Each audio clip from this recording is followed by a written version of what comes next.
தமிழ் உள்ளங்களுக்கு இனிய தமிழ் நல்வாழ்த்துக்கள். உங்கள் மலையாளிகளுக்கு விஷு ஆரம்பிச்சுகள். Happy Ugadi for rest of South India. தலைமை கவனிச்சிங்களா? எங்க நடுவர் சரியான வில்லங்கமான ஆளு. தலைப்பை பாருங்க. சந்தோஷமா இருக்கிறது, ஆஸ்திரேலியா சந்தோஷமா இருக்கிறது, மனைவியா கணவனா, ஆனா பெண்ணான்னு சொல்லியிருந்தாங்க. இப்ப பிரச்சனை இல்லைங்க. கணவனா மனைவியா சொன்னதால பாருங்க இப்படி இந்த பட்டியல எப்படி போகுது. இவரு முதல்ல வந்தார் நம்ம கோபி சார்.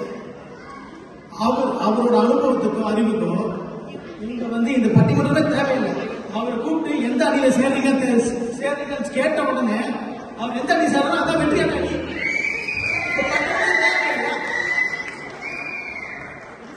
அப்புறம் வந்தார் ரெண்டாவது மான்சு. 20 வருஷம் வீணா போல. எங்க அக்கா கொஞ்சம் நல்ல வளர்ந்துருக்காங்க. அவர் எந்த அணி பேசினாருன்னு தெரியல. எங்களுக்கு பெஸ்ட் போயிட்டாரு. மனைவியில கஷ்டப்படுறாங்க சொல்லிட்டு போயிட்டாரு. சந்தோஷமா இருக்கிறான்னு சொல்றதுக்கு எங்க பேர் போட்டு நான் பாயிண்ட்ஸ் எல்லாம் உட்காந்துங்க. 2 பாயிண்ட்ஸ். நன்றி.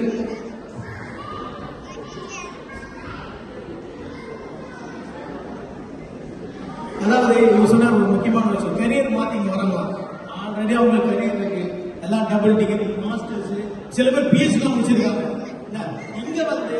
இங்க ஒரு கரியர் மாத்தி அவங்க சைல்டு கேர், வீட்லயும் கேர், வெளியும் care, child care, day care, அந்த கேர், இந்த கேர் புதுசா படிச்சு அவங்க இதெல்லாம் ஒரு பெருமையா?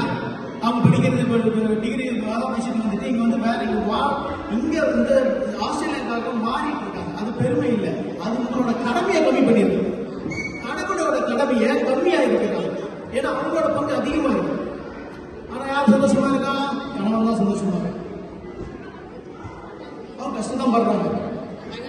அப்புறம் சொல்றாரு இந்த நிறைய ஃப்ரெண்ட்ஸ் இருக்காங்க. உறவுகளே இல்லாத போது ஃப்ரெண்ட்ஸ் சேர்க்க தான் வேணும்.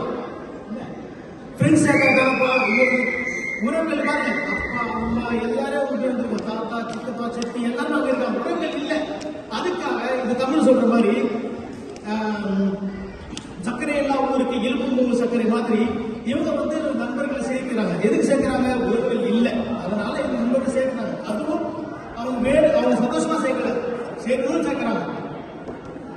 இது ஒண்ணு சொன்னாரு. அதாவது குழந்தை பிறகு பத்தி போறாரா, குழந்தை பிறக்கிறது லேபர் ரூம்லாம் போறாங்களா, நமக்கெல்லாம் எங்களுக்கு வாய்ப்பு இருக்குன்னு சொல்லிட்டு தொப்புள் கடை ரிப்பன் கட் பண்றது தான் வேலை உங்களுக்கு. அதுக்கப்புறம் என்ன செய்யறாங்க? அதுக்கப்புறம் செய்யறதுலாம் மனைவி தான். அவங்க பாரு சில நண்பர்கள்லாம்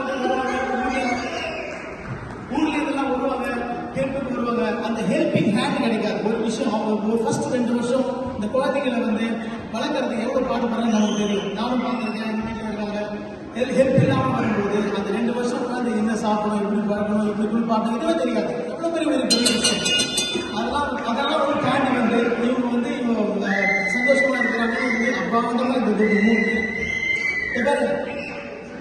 அந்த ஆண்கள் பெண்களுக்கு, அதாவது மனைவிக்காக நான் 3 ஆண் தான் வந்துருக்கோம்.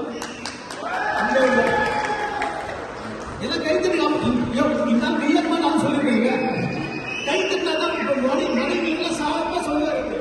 மனைவிகளை கைத்தட்டுங்க, சகோதரிகளை கைத்தட்டுங்க.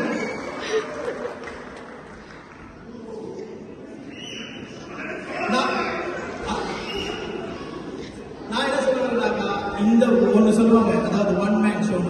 அக்கார்டிங் டு ஆஸ்திரேலியா இமிகிரேஷன்ல ஒன் மேன் ஷோ கிடையாது. ஒவ்வொரு ஃபேமிலிக்கும் ஒன் உமன் ஷோ சொல்லி நன்றி, வணக்கம். சூப்பர். ஒரு புது டைட்டில் கொடுத்துருக்கீங்க, ஒன் உமன் ஷோ. அருமையா இருக்கு. இப்போ இல்ல இதெல்லாம் இல்ல நாங்க வேற அப்படின்னு சொல்றதுக்கு இன்னொருத்தர் வர